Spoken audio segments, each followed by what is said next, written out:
maybe black holes.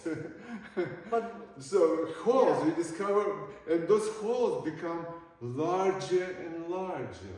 yeah. Right? We really, Before it was literally. small, relatively we Yeah. felt like, wow, looks like Newton mechanics will handle the whole physics. So it looks like physics at some point it felt like it was done. It was complete by Newton. Yeah, you know, Yeah. all the laws of nature, all the laws of physics were explaining everything, and suddenly Einstein, to dismay of To the dismay to the dismay of the establishment. Einstein showed up with his theory of relativity, and it was such a, you know, slap, really.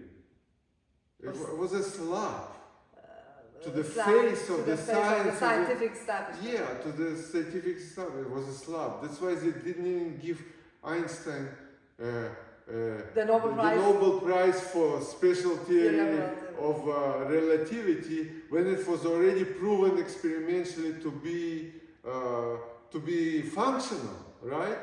They didn't give it even at that point because They gave it to him for the photon. For photoelectric effect, but not for the special theory of relativity, which was absolutely transformational, right? And actually it was the ground for the new physics to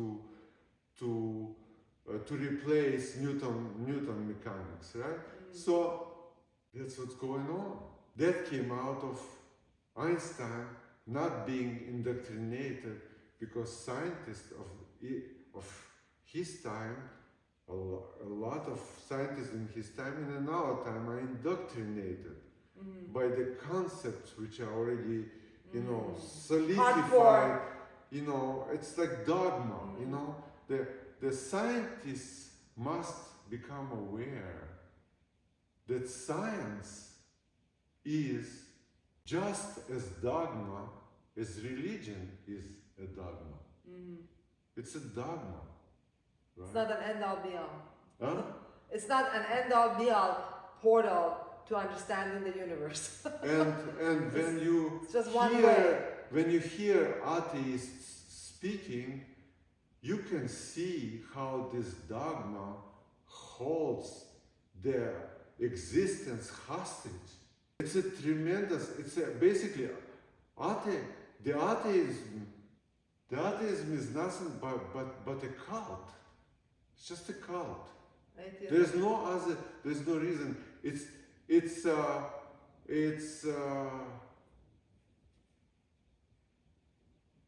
brings together people, like-minded, dogmatically thinking people in a certain club.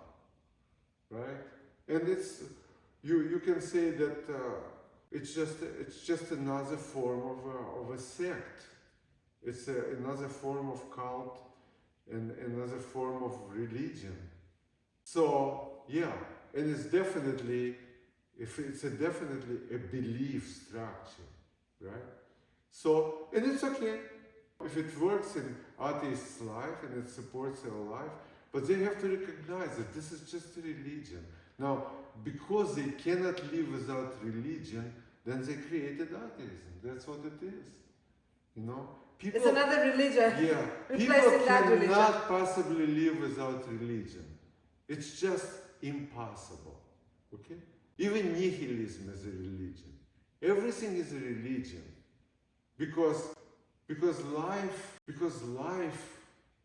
demands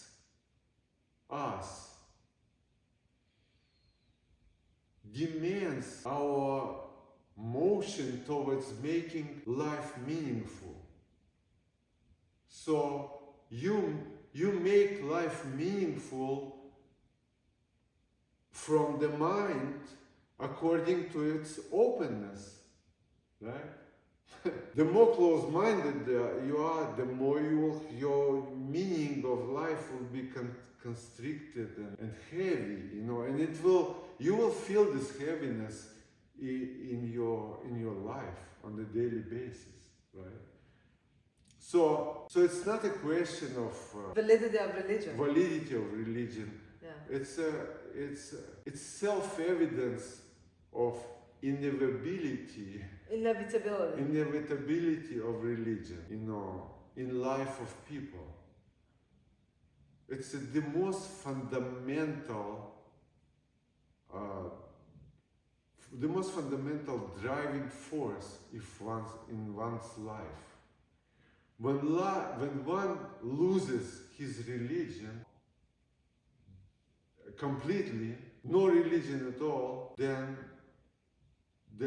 that's a suicidal state of mind. No religion is a suicidal state of mind. You cannot exist without religion. No belief. Yeah, without not just beliefs, but beliefs that are the mental architecture of beliefs that gives a meaning to your life. Gives meaning to your life. So you wake up in the morning feeling, yeah, life is meaningful. Now I can go and do this and do that. If life is meaningless, you cannot get up from the bed. You are completely depressed. You can't move. And those are the people that... And ultimately you are suicidal and you will commit suicide if it gets deeper and deeper. Mm-hmm. So what we are doing here together, we are absorbing our own mind. Right? We are becoming aware of our mental processes. It's something that's very unique, and it's not done nearly enough. It is, I would say, it is the third possible way of engaging with reality. There's science, there's religion, and there's observation. Observing your mind. Detached observation of life, of yourself, of the world, detached observation. It's like there's an experience of being alive. You know what I'm saying? Vastness of it, right? Ungraspability of it. Awe and wonder, you know? It's here and now, right? It is. It's non-conceptualizable. So see, if you're present to it,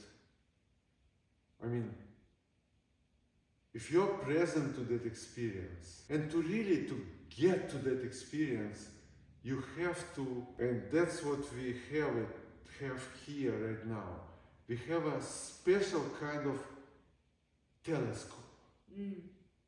Telescope, like you're familiar with a Hubble telescope and Webb telescope. All these latest telescopes that are pointed at the sky, at the stars, at the far away galaxies, so they would reveal their secrets.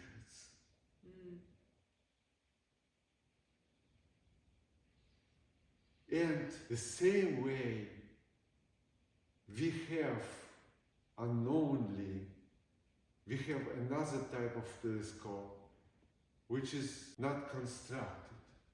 It's there. It's a gift. And that telescope, through that telescope, we can observe our own mental process. We can absorb our mind. Just like a telescope which is Well, it's a selfie. It's like a selfie telescope, you could say. Exactly. Yeah, bingo. Selfie telescope. Right. Right. Use the selfie telescope that we're providing with you only on this channel and tell us how you like it. So turn it around to your mental construct, to your ego identity, and observe what we're trying to observe here. And tell us how you feel. So this channel is really a selfie camera. But not with a little lens there, but with a telescopic lens on you. You know, I feel it like this telescope. I look through this telescope at my own mind. What else can you to make it a huge transformation in your life, whatever your situation is, that if you want to go to the next level, if you want to transcend pain, suffering, or you just want to, you're doing great, but you want to do super great, and you just want to go to shift to the next paradigm and have that phenomenal experience called your life, and you want to live your fullest life and do your absolute best. How on earth can you do that if you're stuck in the mental chatter, if you're stuck in the regrets of the past, if you're just simply not being productive because you're worried about the future rather than feel the moment and be in complete peace and balance, so you can have power to effectuate your future and come from something other than what you're used to, which is, oh, I gotta do this, I gotta do that, and negative undercurrent of your thoughts that stop you from doing all that stuff that you deserve to do and that you're capable of doing. So how are you going to be able to do any of that if you don't look deeply and dissolve that mental construct that we're all so stuck in this crazy matrix? Well, it is the sense of I, sense of me. This sense of me, it's like really like the way we experience life. Like there's someone is sitting inside of my head and he's looking at the world out there that is separate from him. You see what I'm saying? Me and the world.